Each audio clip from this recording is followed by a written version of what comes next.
The Mercedes EQC is another option in the growing market for high-end pure electric SUVs. Complete with an official range of 259 miles and a starting price of around £66,000, it is punching right at the Jaguar I-Pace and Audi e-tron.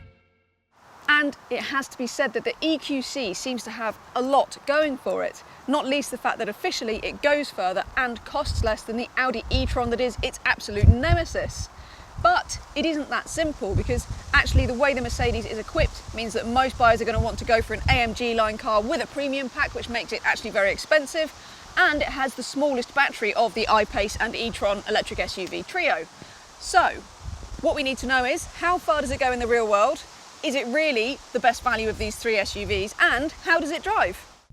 Charging the Mercedes EQC happens via a CCS or Type 2 port on the rear wing of the car. It can charge at speeds of up to 110 kilowatts, which will deliver around 100 miles of range in 20 minutes. Find one of the more common 50 kilowatt fast chargers that you'll find on the motorways and you'll get the same top up in 40 minutes. Most owners will rely primarily on a home charger, and if you plug the EQC into a 7 kilowatt wall box, it'll have the car's 85 kilowatt hour battery, which has an 80 kilowatt hour usable capacity, fully charged in 11 hours. The EQC is supplied with a 3-pin cable for plugging into standard domestic sockets, as well as a Type 2 cable for plugging into car chargers, although it's annoying that both are quite short at only 4 metres long. There's also a new app that allows you to control charging and cabin temperature remotely, or send chosen journey routes to the nav and check the car's location when it's parked. The first thing that most people seriously considering the EQC are going to want to know is, how far does it go to a charge? And there is good news on that front, because we're seeing it return efficiency of around about 2.7 miles per kilowatt hour. And that means that it will do around about 216 miles to a full charge of its 80 kilowatt hour battery. And that is good, not only because it's a very usable distance for most people considering an electric car, but also because it actually betters the I-Pace and the e-tron, both of which have larger batteries. So well done Mercedes for building an efficient car, and well done for building a fast car, because this car, 0 to 62 in 5.1 seconds, 392 brake, and it really picks up as well. If you stick it in sport mode down here, it gives a proper kick in the back when you accelerate. It's great. And the power delivery, despite that, is very accessible. You don't feel at all nervous about flooring it and really using the power potential that it has.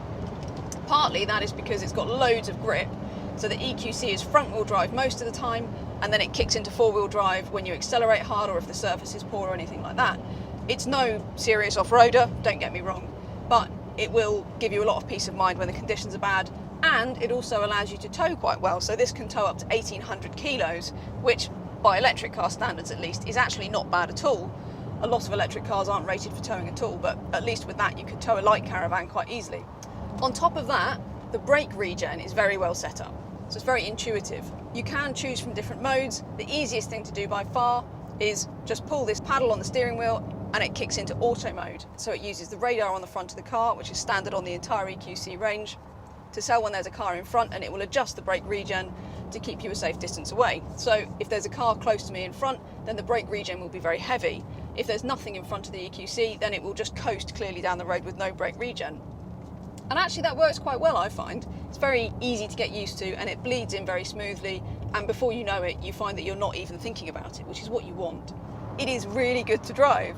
The steering has a lovely oily build of progression. Mercedes are really good to that. It just feels more playful, it's more lively than the e-tron.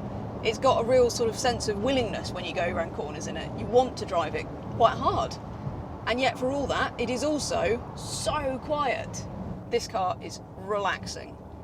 I would add, you don't even need to add air suspension to this car, as you really do to some of the other cars in this class, that, you know, the petrol and diesel alternatives. It doesn't have air suspension even as an option. It just rides well. It's a little bit firmer than some of its rivals, but it's very well controlled. There's, you know, not too much body movement, and the whole thing just feels very precise. And I think that makes it a comfortable car despite the big wheels on this test car. All in, I think the balance of comfort, ride, handling and refinement on this thing, together with that efficiency, is a really impressive package. The cabin in the EQC is a real strong point. It must be said that it is a strong point on all of the cars in this class, but the EQC is absolutely up there with the high standards of the e-tron and the I-Pace, and definitely better for material quality and layout than the Model X. For a start, you get this gorgeous 10-inch touchscreen, which responds really quickly. It's not the most logical of menu layouts sometimes, I find, but you do get used to it. You also get a touchpad down here, you get touch-sensitive pads on the steering wheel, and you get the Hey Mercedes system, the voice control system, which I find to be pretty much the best voice control system in any car, but it's still hit and miss, which in a world of Alexa is kind of hard to forgive sometimes. For all that, it just looks great. Maybe the rose gold vents are a bit Victoria Beckham for some, but they're pretty subtle, so I think you'll forgive it. And I would add that the plastics down here have scratched quite badly already in this car, and it's not got that many miles, so that is a bit of a black mark on the material quality. Otherwise, really comfortable. The infotainment looks great, but the equipment levels are a bit complicated. The entry-level sport models get most of the kit you'd want, including nav that'll show you where the nearest charger is, Bluetooth, digital radio, USB integration and more. What is a frustration is that you have to go for one of the top 2 trim levels to get Apple CarPlay, Android Auto and wireless phone charging, and adaptive cruise control and semi-autonomous driving is part of a £1,700 driving assistance pack even on those top level trims.